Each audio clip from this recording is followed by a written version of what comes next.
J'aimerais qu'on puisse partager sur le thème de la foi. La foi, c'est un sujet, c'est un mot plutôt qui peut être complètement galvaudé. On peut parler de foi et dire je crois, mais ce que je crois n'entraîne pas forcément, ne se manifeste pas forcément dans mes actes, dans mes décisions.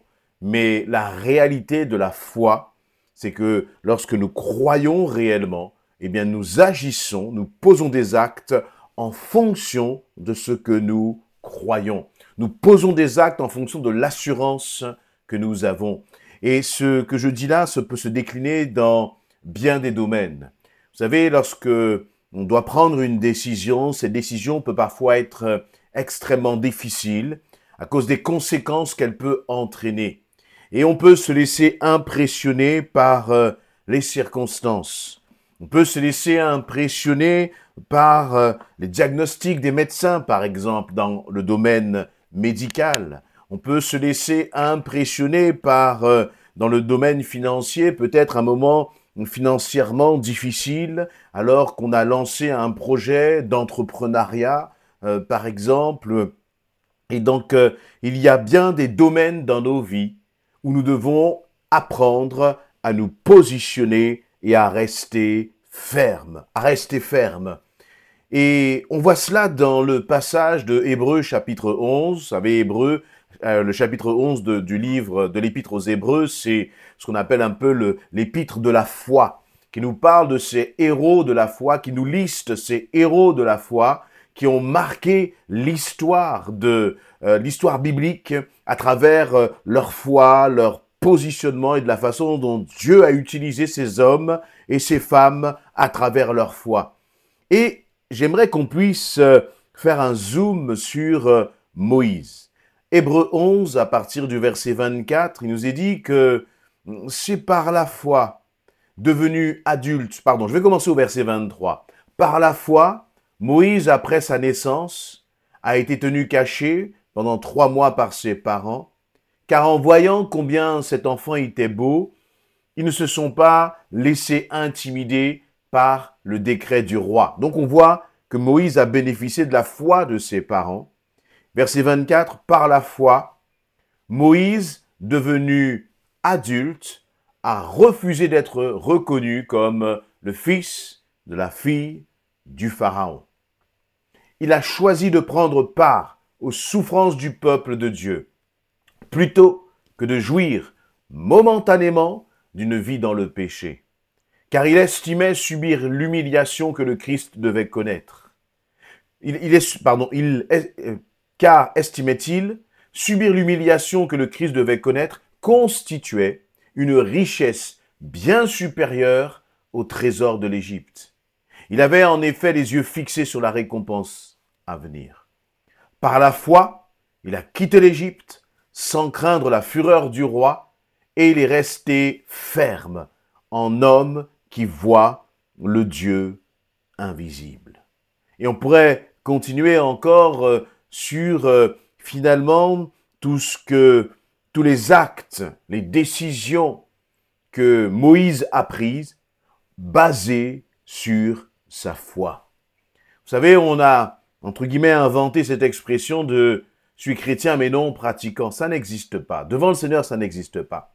Un homme, une femme qui croit en Dieu, il a une attitude, une façon de vivre, il prend des décisions qui ne sont pas basées sur les circonstances, qui ne sont pas basées sur ce que ses yeux voient ou ce que ses oreilles humaines entendent, mais ces décisions, elles sont basées sur sa foi. Et la foi en quoi? Non pas la foi en lui-même, non pas la foi en ses capacités, mais la foi dans ce grand Dieu puissant, qu'est l'Éternel des armées. Et c'est ce que Moïse a manifesté. Dans le verset 24, il nous est dit, par la foi, Moïse, devenu adulte, a refusé d'être reconnu comme le fils de la fille du Pharaon. J'aime cette expression qui vient là comme entre les deux, devenu adulte. Bien sûr, c'est au sens littéral du terme, parce que Moïse n'était plus un bébé, n'était plus un enfant, il a grandi, il est devenu adulte, et devenant adulte, eh bien, il a grandi physiquement, intellectuellement, et puis, mais au fond de son cœur, il savait que d'être égyptien n'était pas sa destinée. Et il savait parce que il était toujours en contact avec sa sœur qui venait là et qui était comme sa babysitter dans la cour de la reine d'Égypte. Et donc il savait, il connaissait son histoire. Et il savait qu'il venait du peuple de Dieu et que Dieu ne pouvait pas l'abandonner. Dieu ne l'avait pas appelé à simplement jouir de ces bénédictions qu'il pouvait avoir en étant dans la cour du roi, du pharaon. Et on retrouve là un peu une caractéristique de la reine Esther. Non, lui, il a refusé par la foi d'être reconnu comme le fils de la fille du pharaon.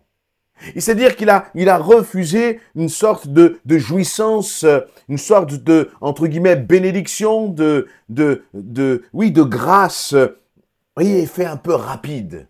Il a refusé cela parce qu'il savait que s'il acceptait cette grâce, c'était finalement refuser ce que le Seigneur avait pour lui. Parfois, lorsque nous sommes dans des situations difficiles, nous sommes attirés par la facilité parce que justement, c'est compliqué. Parfois, nous aimerions que même le chemin de notre vie soit un chemin, et à la première embûche, on se dit, mais où est-ce que je vais pouvoir m'en sortir? Et puis on sort, on essaie de trouver la première sortie de secours, même si ce n'est pas ce que Dieu veut. Et cela, ça peut se décliner dans bien des domaines de notre vie, comme je l'ai dit. Par exemple, dans le domaine du célibat. Ton célibat te pèse, ta solitude te pèse. Mais attention, parce que par manque de foi, tu pourrais chercher des solutions de compromis, mais qui ne sont pas en phase avec ce que Dieu dit. Dieu dit que celui qui se marie dans le Seigneur. Et se marier dans le Seigneur, ce n'est pas chercher simplement quelqu'un qui va 2-3 fois à l'église. Ou quelqu'un qui dit, oui, moi je crois en Dieu. Non, se marier dans le Seigneur, c'est chercher quelqu'un qui aime Dieu. En tout cas, qu'il aime autant que toi.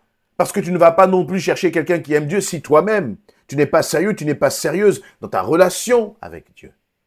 Mais vous voyez, par manque de foi, parce qu'on a peur du lendemain, on peut commencer à chercher des réponses qui ne sont pas en Dieu. Et Moïse, il voyait, voyez, mettez-vous un peu à sa place. Il y avait ce contraste entre le quotidien qu'il voyait du peuple juif, un peuple qui vivait comme en esclave, un peuple qui vivait sous l'oppression du pharaon. Ils étaient là comme au plus bas en termes de classe sociale. Et on voyait là toute la puissance en comparaison du peuple d'Égypte. Ces hommes, ces femmes qui avaient la science, qui avaient le pouvoir, la richesse. Voyez. Et lui, finalement, on lui demande de choisir. Tu veux être fils de Pharaon ou tu veux marcher avec Dieu? Un peu comme Lot, finalement, qui a choisi Sodome et Gomorrhe. Plutôt que de choisir Seigneur, plutôt que de choisir ce que Dieu voulait. Il a choisi la facilité. Et je crois que très souvent, la facilité, c'est pas pour les chrétiens. Vous savez pourquoi je dis cela? Eh bien, je dis ça parce que la facilité nous empêche de compter sur Dieu. La réalité, c'est que c'est dans l'épreuve, dans la difficulté, dans le combat, lorsque nous ne pouvons plus rien faire par nous-mêmes, que c'est dans ce moment-là que nous allons être poussés dans nos retranchements et nous allons chercher la volonté de Dieu. Nous allons chercher sa face. Alors lorsque tu sens que l'épreuve là te presse, lorsque tu sens qu'il n'y a plus d'issue, c'est le moment de lever la tête et de justement d'activer ta foi et de commencer à compter sur le Seigneur. Mais voyez, ce qui est encourageant, ce qui est une vraie leçon pour chacun d'entre nous dans la façon dont Moïse a géré la situation, c'est qu'il a choisi. Il a fait un choix. Verset 25, il nous est dit, il a choisi de prendre part aux souffrances du peuple de Dieu, plutôt que de jouir momentanément d'une vie dans le péché. Je voudrais relire encore ce verset. Je le trouve extraordinaire. C'est une leçon pour nous. Plus qu'une leçon, c'est une claque pour chacun d'entre nous. À une époque où finalement nous cherchons la facilité, nous cherchons le confort. Lui, il y a plus de 3-4 000 ans avant, il nous est dit qu'il a choisi de prendre part aux souffrances. Il a choisi de souffrir, bien-aimé. pour le peuple de Dieu, pas pour lui-même. Lui, il avait tout ce dont il avait besoin. Y a-t-il encore aujourd'hui des hommes et des femmes, et je me parle aussi, bien sûr, je me mets dans le lot, y a-t-il encore des hommes et des femmes, des enfants de Dieu qui choisissent de prendre part aux souffrances de Jésus-Christ? Mais je crois que le Seigneur va nous dire, Jésus va nous dire, vous savez, moi j'ai déjà souffert. Vous n'avez plus besoin de prendre part à mes souffrances. J'ai déjà été à la croix. Mais par contre, je cherche des hommes et des femmes qui vont prendre part aux souffrances de mon peuple, qui vont prendre part aux souffrances de l'Église, au combat qu'il peut y avoir pour le royaume de Dieu. Toi et moi, qu'allons-nous choisir? Notre foi, nos décisions vont définir la réalité de notre foi. Voyez, quel est le rapport avec la foi dans ce que je viens de dire là?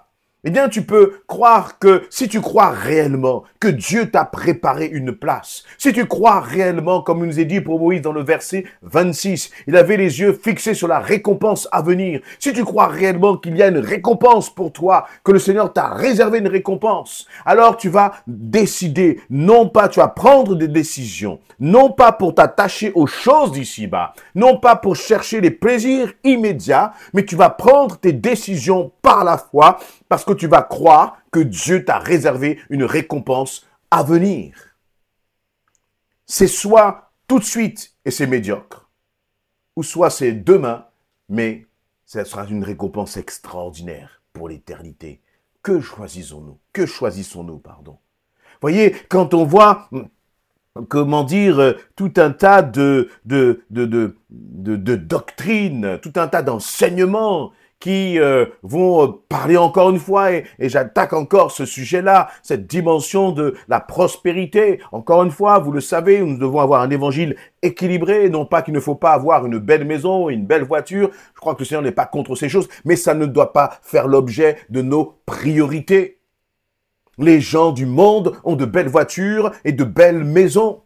Ils peuvent être milliardaires. Où est-ce que Dieu est dans tout cela? Ce n'est pas cela qui démontre la présence de Dieu. Ce n'est pas du tout cela. Parce que la gloire va se manifester après.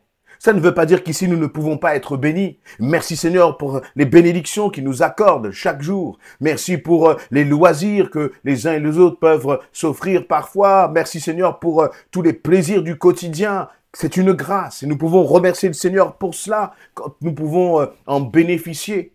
Mais ce n'est pas encore une fois notre priorité. Là, Moïse, il avait tout. Et on voit donc en Moïse l'image de Christ. Une image, une préfiguration de Christ. Il a choisi de prendre part aux souffrances du peuple de Dieu plutôt que de jouir momentanément d'une vie dans le péché. Verset 25. Et toi et moi, quels sont nos choix?